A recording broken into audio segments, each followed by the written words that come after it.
Ikiwa ni siasa za kanda, matukio ya kimataifa, michezo na burudani, tumekupakulia kwa umahiri taarifa zilizokuvutia na kukufanya kusalia nasi katika haya yote mwaka 2025.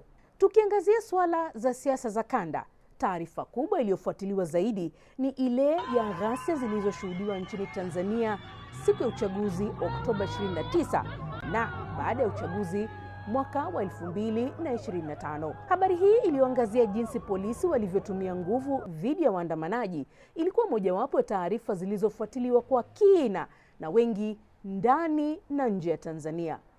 Uchunguzi wa BBC ulithibitisha video za ghasia kwa kutumia picha za satellite na kulinganisha maeneo hasa katika mji wa Arusha, Mwanza na maeneo mengine.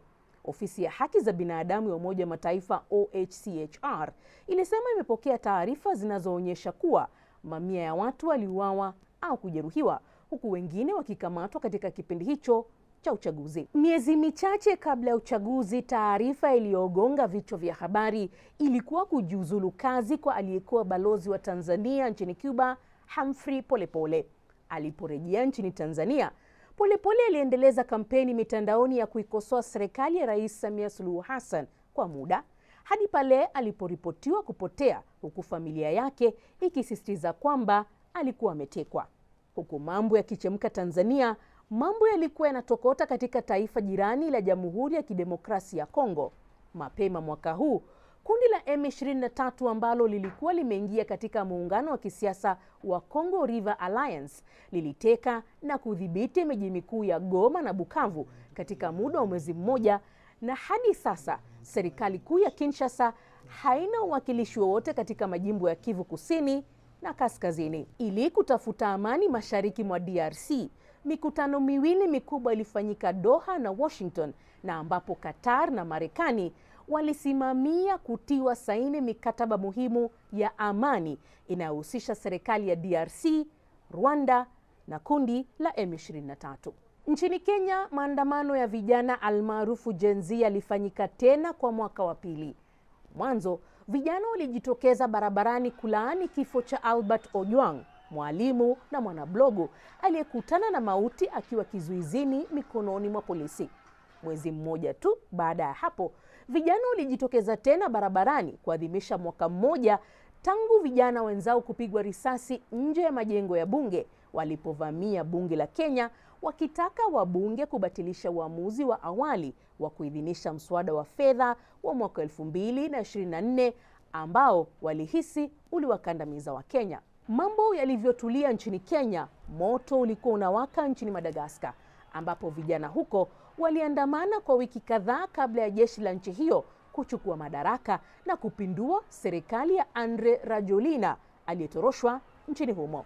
Huku siasa za dunia zikisheheni taarifa kuu katika vyombo vya habari duniani, kifo cha Papa Francis kilikuwa mojawapo ya matukio makubwa yaliyokuvutia katika kurasa zetu za BBC Swahili.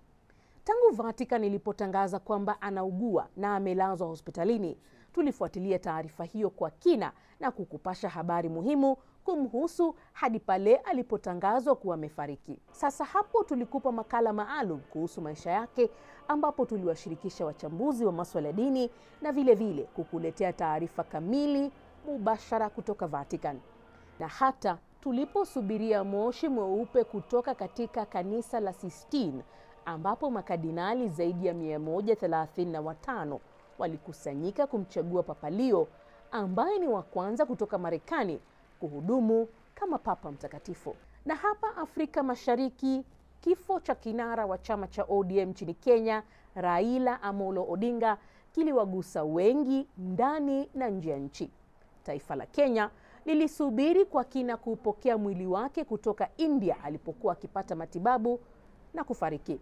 Na kwa siku 5 tulifuatilia jinsi serikali ya Kenya ilivyomwandalia mazishi ya kitaifa, ambapo alipokezwa heshima zote za kijeshi. Kwa zaidi ya saa 7 tulikupa mazishi yake mubashara kutoka Bondo na kutosimama hadi pale jeshi la wanamaji walipompigia mizinga 17 kwa heshima ya maisha yake kwa huduma ya taifa. Na japo mwaka 2025 ulitupa machozi mengi na kututia katika hali ya majonzi.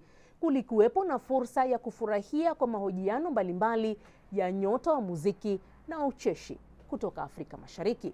Na ilipofika wakati wa kuwatumbuiza mashabiki wa soka katika michuano ya CHAN na AFCON, tulikupa taarifa hizo kuwahusu Taifa Stars na Uganda Cranes bila kusita. Na huku tukijiandaa kupokea mwaka mpya wa 2026, BBC itakuwa papa hapa kuanza na uchaguzi mkuu wa Uganda, ambapo tuna matumaini kwamba utasalia nasi tukupe yote yanayojiri pindi tu yatakapotokea.